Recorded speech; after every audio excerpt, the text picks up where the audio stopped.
Hello, my name is Alfred and I am Mitz, and I have just watched Gotham, Season 3, Episode 11, and I must say Gotham is one of the most amazing shows out there on television. Uh, I don't know what to say, it's just great, it's joy, it's Batman without Batman, it's all the villains doing villain stuff, so the heroes are very, very dark, and the villains are even darker. Yeah, you're just following these people who are doing dark things because they're in a dark world where everything's dark and gritty, and it's so great. And I'm not saying everything has to be dark and gritty, but this does it so well. It's it's just a joy to watch. There's one scene where he's going after the he's going after his girlfriend, or not his girlfriend, his love interest, and her new wedded husband. And essentially, he goes to her father, the mob boss Falcone, and essentially he's like, "No, I'm gonna send my own guys." And Jim Gordon is just like shoots the guys in the legs and like, "Anybody else you wanna send?" And it's great. It's great. Uh, so I've said this show is amazing many times now, but I'm gonna explain a little bit more about it. So the show really kicks off with the fact that you're watching Batman villains, you're watching Batman characters like Jim Gordon, the commissioner, and others before Batman came to be, and it is very interesting in that sense that you're watching how Gotham dealt with all of these Batman villains before Batman was around to deal with it himself. And it just makes everything so much more interesting because Batman is the least interesting part of Batman. It's full of psychos of all kinds, and it's just a joy to watch these people interact, and they're interacting so naturally. There is the Riddler chops off a girl's hand. I don't remember her name, but she's also some criminal boss type, and essentially she and her boyfriend, they're just sort of like mad about that, even though they're now gonna team up against the Penguin, and it's so great because you wouldn't just be okay, we're bestest friends now. No, you're still mad about that. It's something that happened. You would have had a more healthy hand if the person didn't chop it off. And it's all just great. And yeah, I think this show perfectly balanced between effects. It doesn't need to go up and beyond because it's just dark and gritty city, which is Gotham, and uh, a bunch of people with guns. And sometimes there are a person who comes in with some special effects. There are some people with powers, and these special effects can be so much better because they're used sparingly. I just made a video about Supergirl, and I said there that they're using the effects way too much, which makes them look cheap, because they have a set amount of money to, a budget to make the effects, and I think that the budget is probably the same between Gotham and Supergirl. The difference being that Supergirl uses their effects budget all the time throughout the episodes, meaning that it takes a drain and you have to, make compromises. While in Gotham, they can use it fully because they're just using it to tiny, tiny bits, and it's a masterpiece because of it.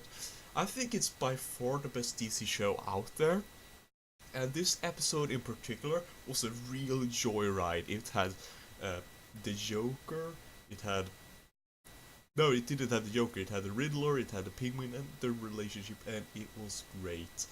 I highly recommend you go and watch Gotham. And this was, as I said in the beginning, Gotham, season 3, episode 11.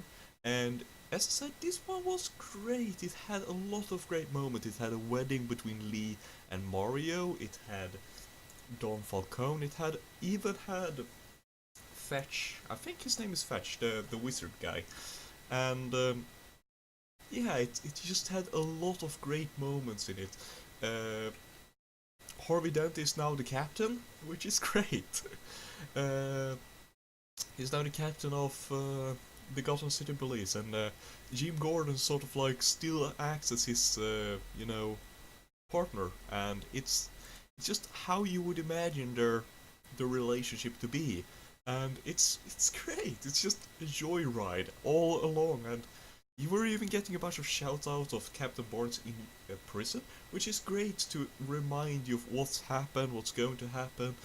And on the Bruce side, it's a little bit slower. It was some great action scenes on the Bruce side, and I'm starting to feel like he's sort of like not a mob boss, but he's a player in this, and he feels great. He's not this high and mighty righteous person. No, Alfred kills a guy, and you feel that they are a part of this world, and it's all gritty and real, and you feel like they are sort of making do, trying to find answers. And the thing about Gotham is that it doesn't lie. It doesn't have the happy place and the sad place. No, it has the sad place and the sadder place. And it makes everything feel connected. If you have places which are really joyful, at the same time places which are really sad, then it's a bad contrast if it's not done right. You can of course have happy places to enforce the fact that places are sad, but you shouldn't go between them at a time, because then you're just feeling inconsistent. And Gotham does it really well. And especially when it comes to Jim Gordon, who's the main character, his arc in this was really great. You could feel that Mario's plan just fell into place. It was brilliant. It was brilliant. I'm not sure how he would come up with such a plan. It was a very complicated plan, but he did, and it worked out perfectly for him. And you could definitely tell that Jim Gordon wasn't doing it because he was fooled to. He did it because he wanted to, and then he realized, wait, this is exactly what Mario wants. And you just felt, yeah, that's totally what Mario wants, and it was brilliant. And there was a big cliffhanger at the end of the episode. It was, I can't wait to see the next one. It's just mind blowing what's gonna happen next. I think that she's gonna yell him out. I think that there is gonna be heavy consequences. I absolutely think there are gonna be heavy consequences at the end of this episode, at the beginning of the next one.